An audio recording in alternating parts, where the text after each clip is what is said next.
I have long promised a video to come out about Octi. And Octi, I was asked to film this or to document this moment back in July, I believe it was. So it's been some time ago. I was still brand new at all of this recording and trying to figure out mics and all of that. And I probably didn't do the best job capturing everything, but I certainly tried. And I have put that off because I didn't quite know how to seam it all together. So I'm here to say that I would like to get Octi's story out. He was a mascot of sorts, a parade float. It was a visual to explain what Citizens United is. It's an octopus. It was a very, very heavy float. So hats off to the people who orchestrated carrying these tentacles and rolling this monstrosity, because that's what Citizens United is. It's a monstrosity. It has all the tentacles that go into different branches of government and finance, and it really has its arms in everything. And I didn't know much about Citizens United, and certainly don't know as much as I should still. But there are a fantastic group of people that are part of a steering committee to reverse Citizens United. And that simply means they're trying to fight it. Citizens United was a ruling that said that a corporation had the same rights as an individual, which is absurd. We should all agree that that's nonsense. A corporation does not have as many rights, or should not, as a person, but in fact they do. And I think taking down Octi was both sad for them because it'd been a part of their journey for so long, but also it was symbolic because I mean, after all, that's what they want to do. They want to destroy it. So I'm glad that I was able to capture it, and they are an amazing group that have been working so long in fighting all of this nonsense. And I am going to piece parts of those videos together and know that I didn't capture them the best that I could, but it was a very sweet moment. A lot of hard work went into making it, and some hard work went into tearing it down, and we had a toast at the end to celebrate the work that had been done, and it was just a very sweet moment, and I'm so glad that they let me be a part of that. So hopefully you enjoy, and this makes sense as you watch the clips. That's what he came up with as his final design, and it was a lot heavier than we hoped it would be. This is extremely heavy, and for that reason it's kind of hard to put together. Pretty heavy.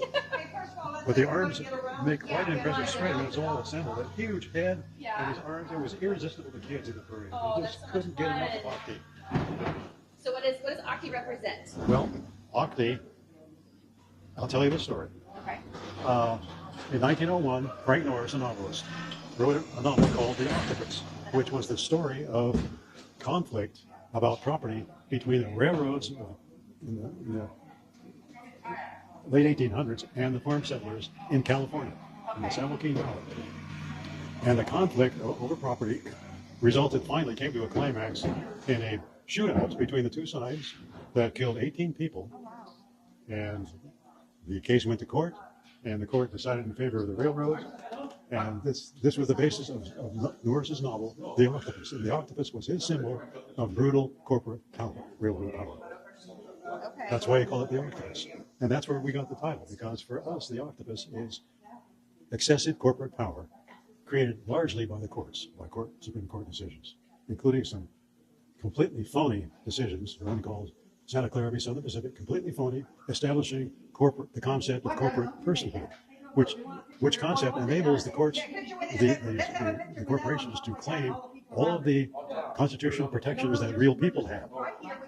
It was a phony decision called Santa Clara v. Southern Pacific, 1886, that created this notion of corporate personhood, which has come down to us today in Citizens United, which lets dark money just flow into our elections on the guise of freedom of speech, which comes from the notion of corporate personhood, which is completely phony.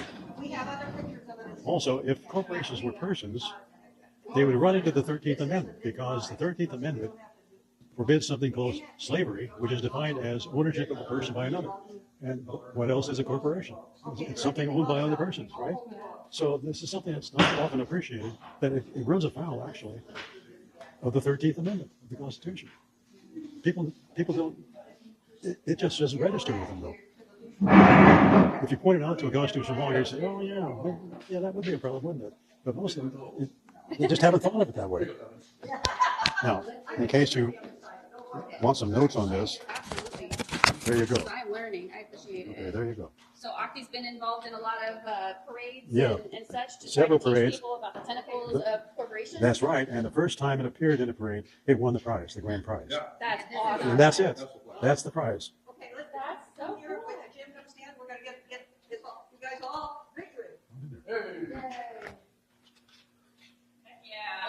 Hold on. Give me bad news.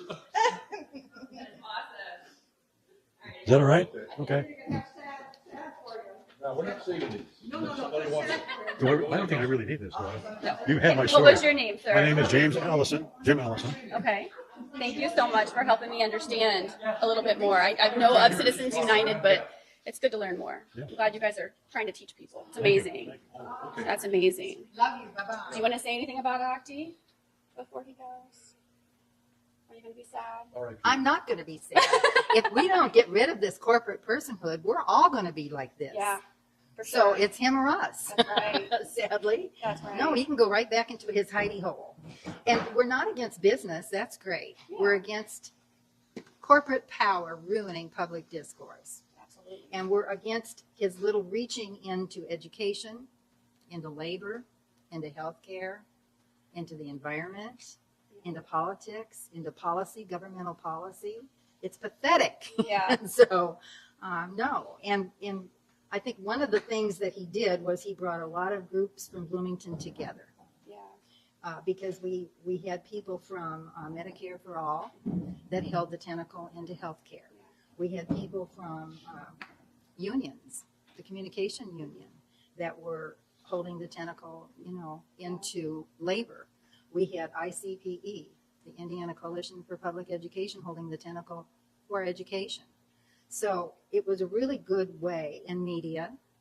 It was a really good way for all the groups to understand that he's at the base of why all of us aren't getting what we deserve. It really has become an evil thing, hasn't it? Because of the money in politics. Yeah. That's what's made the difference. And it's a political entity. He's not a person. And he doesn't deserve to have free speech that's protected in the Bill of And Rights. this is all due to the Supreme Court decision in Citizens United in 2010. That's basically when this group, Reverse Citizens United, it was under another name then, but it got together, and we've been going strong ever since, fighting the good fight. And if we ever get a Congress that's smart, we'll do away with that rotten decision in 2010. But there's a lot of reasons that a politician might want to stay and have this continue, right? Because they benefit off of the money, right? Yes. The reasons are called money. What's that? The reasons are called money. Yeah, exactly. Absolutely. What was your name again, Speedy? Susan Davis. And yours, I'm sir? Doug Davis, her husband. Oh, okay. All right. And do you want to say anything? Well, the idea for Octi came from the railroads and the progressive era when I told it, but that's where the idea of the octopus came from. Now, we didn't figure that we would have such a big octopus and such a heavy octopus. If it wasn't for Susan's organizing ability we had to have at least 21 people, the minimum 21 people to pull this in a parade.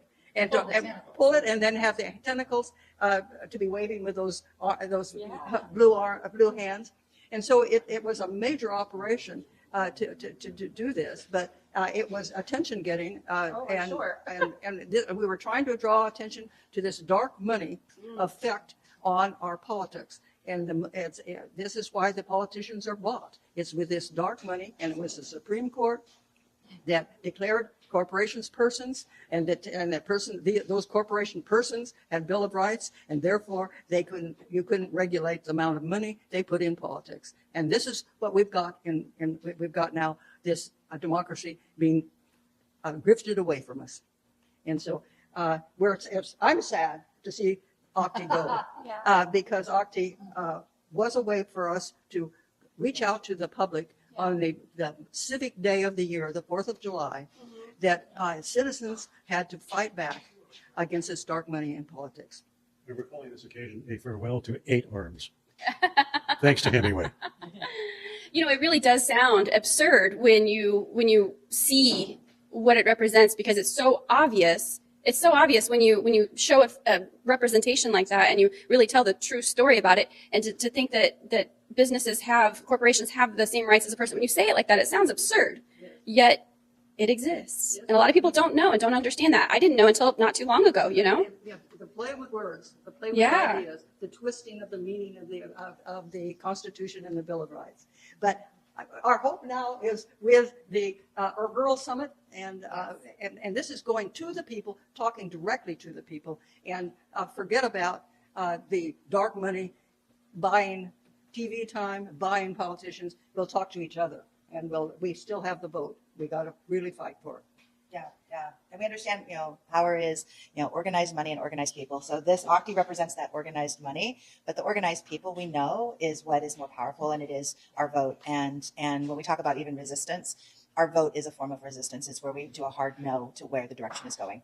And so while we're sad that we are disassembling this float, the thing is that the work that Reverse Citizens United has done has actually gone beyond just a parade float. And that is the more powerful, and that they have actually connected not only their messaging, but just an understanding that it has to take a multitude of people in multitudes of places. And I'm also particularly excited, like here we are in a barn in rural Indiana, and I do feel like rural Indiana is leading the forefront of these conversations, because we are the first ones impacted by corporate money. So, yeah. Absolutely. Absolutely. And you want to tell everybody who you are? Yes, I am Michelle Higgs, and I'm running for House District 60, which is Monroe, Morgan, Johnson counties. But I'm also leading up the Indiana Rural Summit, which gives a voice to rural and small town Hoosiers.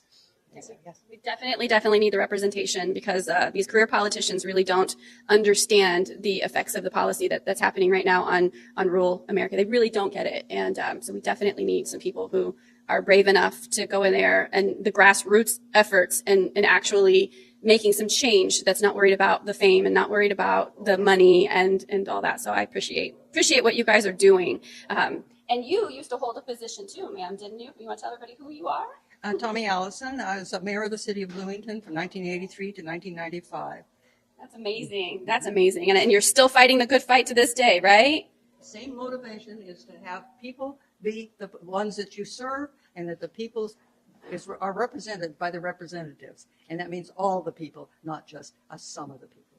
Not just that top tier, huh? We appreciate all of your work for sure. This has been definitely a big project, hasn't it? It has been, and it continues. And I always say that democracy is not a spectator sport.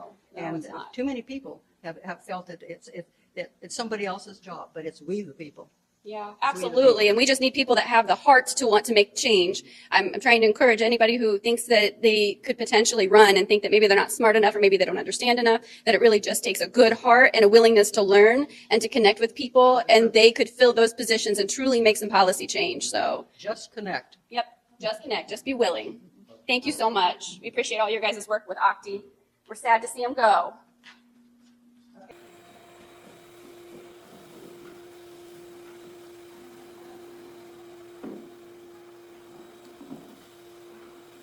There's Octi's body.